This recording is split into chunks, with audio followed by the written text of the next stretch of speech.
दोस्तों, आज की कहानी है सबसे बड़ा बलिदान। बड़ी ही मज़ेदार दिलचस्प कहानी है, तो कहानी पूरी सुनिएगा। एक बार बादशाह अकबर के दरबार में दरबारियों ने बादशाह से शिकायत की कि बीरबल को दरबार से निकाला जाए, क्योंकि बीरबल के रहते बाकी सभी दरबारियों को कोई नहीं पूछता। बादशाह अकबर हमेशा ही बीरबल से सलाह लेते हैं, बाकी दरबारियों से नहीं, और उन सभी का वेतन भी बीरबल से काफ़ी कम है। ऐसा सुनकर बादशाह अकबर दरबारियों से बोले, देखो, मैं मानता हूँ कि मैं बीरबल को ज़्यादा पूछता हूँ, लेकिन तुम सभी में से कोई भी तो ऐसा नहीं है जो बीरबल की बराबरी कर सके। तुम्हारे में कोई भी बीरबल के बराबर समझदार नहीं है। बीरबल के पास हर समस्या का हल होता है और हर प्रश्न का जवाब होता है। दरबारियों ने जवाब दिया, नहीं जहाँपना, ऐसी बात नहीं है। हम भी बीरबल के बराबर ही समझदार हैं, चाहे तो आप हमें आजमा कर देख लो। बादशाह अकबर ने कहा, ठीक है, मैं तुम सभी को एक कहानी सुनाता हूँ। उसके बाद मैं तुमसे एक प्रश्न पूछूंगा। अगर तुम में से किसी ने भी सही जवाब दे दिया तो मैं तुमको दरबार में बीरबल के बराबर ही दर्जा दूंगा। दरबार में सभी दरबारी तथा बीरबल आकर बैठ गए। अकबर ने कहानी सुनानी शुरू की। बात बहुत पुरानी है। एक देश में एक राजा हुआ करता था जिसका नाम अमरसेन था। राजा बड़ा ही शक्तिशाली, न्यायप्रिय, दयालु, प्रजा को चाहने वाला था। राजा का मानना था कि उसके राज्य में किसी भी चीज़ की जनता को कोई परेशानी नहीं थी। उसके राज्य में प्रजाजन अपने घर का ताला भी नहीं लगाते थे। कोई भी भूखा नहीं सोता था, ना ही कोई भिक्षा मांगता था। कोई भी दरबार में आकर राजा से सहायता मांग लेता था। किसी को भी राजा से मिलने की मनाही नहीं थी। उस राजा की मिसाल दूसरे राज्यों के प्रजाजन आपस में खूब दिया करते थे। एक बार राजा के दरबार में एक व्यक्ति आया। राजा ने कभी भी उसको पहले नहीं देखा था। राजा ने उस व्यक्ति से वहाँ पर आने का कारण पूछा। उस व्यक्ति ने जवाब दिया, महाराज, मेरा नाम रुद्रसेन है और मुझे आपके यहाँ पर नौकरी चाहिए। दोस्तों, वीडियो को लाइक कर दीजिए तथा चैनल को सब्सक्राइब कर लीजिए। भगवान आपकी सभी मनोकामनाएं पूर्ण करेंगे। राजा ने उस व्यक्ति से कहा, देखो, मेरे पास दरबार में तो कोई नौकरी नहीं है, लेकिन मैं तुम्हें महल के बाहर पहरेदार की नौकरी दे सकता हूँ। लेकिन इसके लिए तुम्हें पहरेदार की नौकरी के लिए जो भी कार्यक्षमता होनी चाहिए उसके लिए परीक्षा देनी पड़ेगी। रुद्रसेन ने जवाब दिया, ठीक है महाराज, आप जो भी परीक्षा लेना चाहते हैं ले लीजिए। इसके बाद राजा ने सबके सामने उस व्यक्ति की परीक्षा ली जिसमें वह पास हो गया। इसके बाद राजा ने उससे वेतन मांगने के लिए कहा। रुद्रसेन ने कहा, महाराज, मैं अपने काम के बदले रोज़ 100 सोने की असरफियाँ लूँगा। उस समय के ज़माने में 100 असरफियाँ करीब 1 लाख रुपए के बराबर होती थी। एक पहरेदार की नौकरी के लिए इतना महंगा वेतन सुनकर सभी लोग अचरज में पड़ गए। राजा सहित सभी दरबारी हैरान होकर रुद्रसेन की तरफ देखने लगे। राजा ने रुद्रसेन से पूछा, इतनी बड़ी रकम का तुम क्या करोगे? तुम्हारे घर में कौन कौन है? रुद्रसेन ने उत्तर दिया, महाराज, मेरे घर में हम 3 सदस्य हैं, मैं, मेरी पत्नी तथा 16 साल का मेरा लड़का। आप मेरी कार्यक्षमता देखिए, वेतन के बारे में मत सोचिए। राजा कुछ सोच विचार करने लगे। वह तय नहीं कर पा रहे थे कि रुद्रसेन इतने पैसे का आखिर क्या करेगा। कुछ सोचकर राजा ने रुद्रसेन से कहा, ठीक है, वैसे तो हमारे महल के बाहर कोई भी पहरेदार हमने आज तक नहीं रखा, लेकिन मैं तुम्हें आज से पहरेदार की नौकरी पर रखता हूँ। मैं तुम्हें नौकरी के लिए उतना ही वेतन दूंगा जितना तुमने मांगा है, लेकिन तुम्हें रात के समय महल के बाहर पहरा देना होगा। राजा के मन में जिज्ञासा जाग चुकी थी कि आखिर रुद्रसेन इतना धन, इतना वेतन लेकर क्या करता है। इस काम के लिए राजा ने कुछ विशेष गुप्तचर रुद्रसेन के पीछे लगा दिए। अगले दिन रात के समय रुद्रसेन महल के मुख्य द्वार पर पहरा देने के लिए आ गया। वह पूरी रात बड़ी चौकसी से महल के बाहर पहरा देता रहा। सवेरा होने पर वह राजा के पास आया और अपने वेतन के रूप में 100 असरफियाँ लेकर चला गया। राजा के गुप्तचर उसके पीछे लग गए। रुद्रसेन महल से बाहर निकलकर सबसे पहले गरीबों की झोंपड़ियों में गया तथा 50 असरफियाँ उन अपाहिज गरीबों में बांट दी जो कुछ भी कार्य करने में असमर्थ थे। उसके बाद बाकी बची हुई 50 असरफियों में से आधी उसने नगर के अलग अलग वैद्यों को दे दी और कहा कि अगर किसी गरीब के पास इलाज के पैसे ना हो तो उनका फ्री में इलाज करना।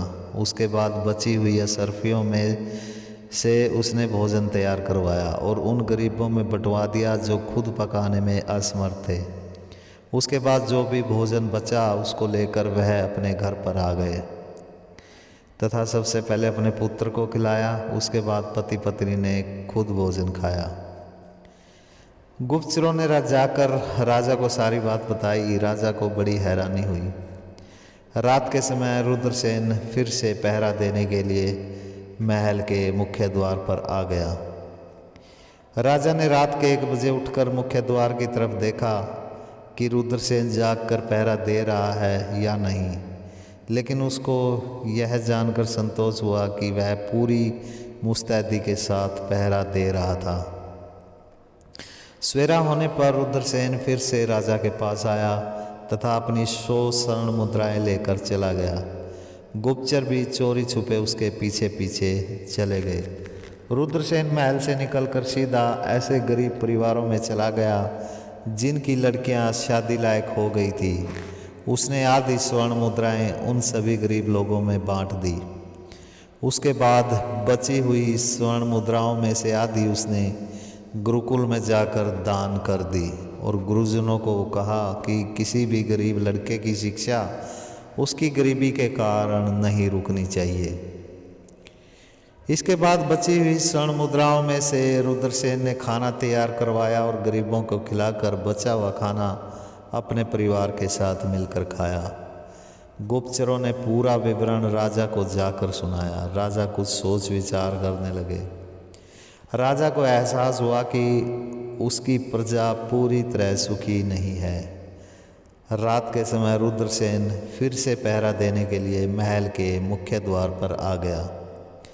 यह सिलसिला कई महीनों तक चलता रहा। राजा दूसरे तीसरे दिन रात में उठकर जांच किया करता था कि रुद्रसेन अपनी नौकरी सही ढंग से कर रहा है या नहीं, लेकिन राजा को कभी भी उसमें कोई भी कमी नज़र नहीं आई। अपना रोज़ का वेतन लेकर रुद्रसेन अलग अलग तरह के गरीब लोगों की सहायता करता रहा। कई महीने गुजर जाने के बाद एक दिन रात में करीब 1 बजे रुद्रसेन पहरा दे रहा था। राजा भी खिड़की में खड़े होकर मुख्य द्वार की तरफ देख रहे थे। अचानक उनको किसी स्त्री के रोने की आवाज़ सुनाई दी। राजा को बड़ी हैरानी हुई। रुद्रसेन को थोड़ी दूर पर एक रोती हुई स्त्री नजर आई जो जंगल की तरफ जा रही थी। रुद्रसेन उस स्त्री के पीछे पीछे चलने लगा। राजा भी चोरी छुपे महल से बाहर निकलकर उन दोनों के पीछे छुपते हुए चलने लगे। थोड़ी देर में रुद्रसेन उस स्त्री के पास पहुंच गया और उससे पूछने लगा, हे देवी, तुम कौन हो और आधी रात को यहाँ पर क्यों रो रही हो? राजा भी एक पेड़ के पीछे छुपकर उन दोनों की बातें सुनने लगा। उस स्त्री ने रुद्रसेन को बताया कि वह इस राज्य की राजलक्ष्मी है। कुछ ही दिनों में इस राजा अमरसेन की मृत्यु हो जाएगी और उनकी मृत्यु के बाद मुझे किसी दूसरे राजा के अधीन रहना पड़ेगा। पता नहीं दूसरा राजा इन जैसा अच्छा भी होगा या नहीं, यही सोचकर मैं रो रही हूँ। उसकी बात सुनकर रुद्रसेन को बड़ा दुख हुआ। उन्होंने उस स्त्री से पूछा, हे देवी, क्या इस अनहोनी को टालने का कोई उपाय नहीं है? स्त्री ने कहा, उपाय तो है, लेकिन बहुत ही कष्टकारी है। इस राज्य में ऐसा उपाय करना संभव नहीं है। रुद्रसेन ने कहा, हे देवी, आप मुझे उपाय बताएं। मैं इतने दयालु तथा न्यायशील राजा को बचाने के लिए हर संभव प्रयास करूंगा। दोस्तों, वीडियो को लाइक करते चलिए, चैनल को सब्सक्राइब ज़रूर कर लीजिए। उस स्त्री ने कहा, यहाँ से कुछ दूर जंगल में एक काली माता का मंदिर है। अगर आज सवेरे सवेरे 4 बजे के आसपास उस मंदिर में किसी नाबालिग लड़के की बलि दे दी जाए तो यह अनहोनी टल सकती है और राजा की आयु भी बढ़ जाएगी। यह कहकर वह स्त्री गायब हो जाती है। रुद्रसेन कुछ सोच विचार करने लगता है। थोड़ी ही देर में कुछ सोचने के बाद वह अपने घर की तरफ चल पड़ता है। राजा भी छुप कर उससे कुछ दूरी बनाकर उसके पीछे पीछे चलने लगते हैं। रुद्रसेन अपनी पत्नी तथा लड़के को जगाता है और राजलक्ष्मी द्वारा बताई गई सभी बातों का उनसे जिक्र करता है। रुद्रसेन तथा उसकी पत्नी अपने लड़के की बलि देने के लिए तैयार हो जाते हैं। लड़का भी खुशी खुशी देवी के मंदिर में अपनी बलि देने के लिए अपने आप को तैयार कर लेता है। वह अपने पिता को बोलता है कि यह मेरा सौभाग्य है कि मेरा जीवन किसी और का जीवन बचाने के काम आएगा। वे तीनों देवी के मंदिर में पहुंच जाते हैं। राजा भी छुपते छुपाते उनके पीछे पीछे मंदिर के द्वार पर छुप कर खड़े हो जाते हैं। मंदिर में पहुंचने के बाद रुद्रसेन अपनी तलवार निकाल लेता है और देवी के सामने हाथ जोड़कर कहता है कि हे देवी, मेरे लड़के की बलि को स्वीकार करो और इस राज्य के राजा को लंबी उम्र प्रदान करो। यह कहकर रुद्रसेन अपने लड़के का सिर तलवार से काटकर देवी के चरणों में चढ़ा देता है। लड़के का कटा सिर देखकर रुद्रसेन देवी से कहता है कि हे देवी, पुत्र के बिना अब मैं जीकर क्या करूँगा, इसलिए मेरी भी बलि स्वीकार करो। ऐसा कहकर वह भी तलवार से अपनी गर्दन काट लेता है। रुद्रसेन की पत्नी यह देखकर बहुत दुखी होती है। वह भी दुखी होकर देवी से कहती है, हे देवी, ना मेरा पुत्र रहा ना ये मेरा पति, अब इस दुनिया में मैं भी जीकर क्या करूँगी, इसलिए मैं भी तुम्हारे चरणों में अपनी जान दे देती हूँ। इतना कहने के पश्चात उसने भी अपना सिर काट लिया। मंदिर के द्वार से राजा अमरसेन मंदिर के अंदर का यह सब नज़ारा देख रहे थे। यह सब देखकर वे बहुत दुखी हुए और सोचने लगे कि यह सब उनके कारण ही हुआ है। उन्हीं के कारण उन तीनों को अपना बलिदान देना पड़ा। उन्हें बड़ा पश्चाताप हुआ। राजा ने सोचा कि ऐसे जीवन का भी क्या फ़ायदा जो किसी के बलिदान पर टिका हो। यह कहकर राजा देवी के चरणों में नतमस्तक हो गए और कहने लगे, हे देवी, इन तीनों की मृत्यु मेरे कारण हुई है, जिसका मुझे पश्चाताप है। अब मेरा जीवन जीना भी बेकार है, इसलिए तुम मेरी भी बलि स्वीकार करो। यह कहकर राजा ने तलवार उठाई और अपना सिर काटने के लिए जैसे ही वार करना चाहा, देवी ने प्रकट होकर उसका हाथ पकड़ लिया। देवी ने दर्शन देकर राजा से कहा, हे राजन, मैं इन तीनों के बलिदान से तुम्हें लंबी उम्र प्रदान करती हूँ तथा तुम्हारी बलिदान की इच्छा से बहुत प्रसन्न हुई हूँ। तुम कोई भी वरदान मुझसे मांग सकते हो। राजा ने देवी से कहा, हे देवी, रुद्रसेन जैसा इंसान तथा इनके जैसा परिवार मैंने आज तक अपने जीवन में नहीं देखा। मेरे कारण इनकी मृत्यु हो जाए ऐसा मैं अपने जीवन में सहन नहीं कर पाऊँगा, इसलिए मैं तुमसे वरदान के रूप में इनका जीवन वापस मांगता हूँ। आप इन तीनों को जीवित कर दीजिए। देवी उन तीनों को जीवित कर देती है और अंतर ध्यान हो जाती है। उनके जीवित होते ही राजा उनको दिखाई दिए बगैर वहाँ से लौटकर अपने महल में आ जाते हैं। तीनों के जीवित होने के बाद रुद्रसेन भी अपने लड़के तथा पत्नी को घर पर छोड़कर सवेरे करीब 5 बजे के आसपास वापस महल में आकर पहरा देने लगता है। इतनी कहानी सुनाने के बाद बादशाह अकबर ने सभी दरबारियों से पूछा, तुम सभी ने कहानी ध्यान से सुनी होगी। अब तुम सभी में से मुझे कोई यह बताए कि देवी के मंदिर में चारों के बलिदान में से सर्वोपरि बलिदान किसका माना जाएगा। सभी दरबारी एक दूसरे की तरफ देखने लगे। किसी दरबारी ने रुद्रसेन के बलिदान को सबसे ऊपर माना तो किसी ने उसके लड़के के बलिदान को तथा किसी ने रुद्रसेन की पत्नी के बलिदान को सर्वोपरि कहा। आखिर में बादशाह अकबर ने बीरबल से पूछा, बीरबल तुम किसके बलिदान को सर्वोपरि मानते हो? बीरबल ने उत्तर दिया, जहाँपना चारों में से राजा का बलिदान सबसे सर्वोपरि माना जाएगा। बादशाह अकबर ने पूछा, कैसे? बीरबल ने उत्तर दिया, जहाँपना पुत्र का धर्म है अपने पिता की आज्ञा का पालन करना, इसलिए रुद्रसेन के पुत्र ने केवल अपना धर्म ही निभाया।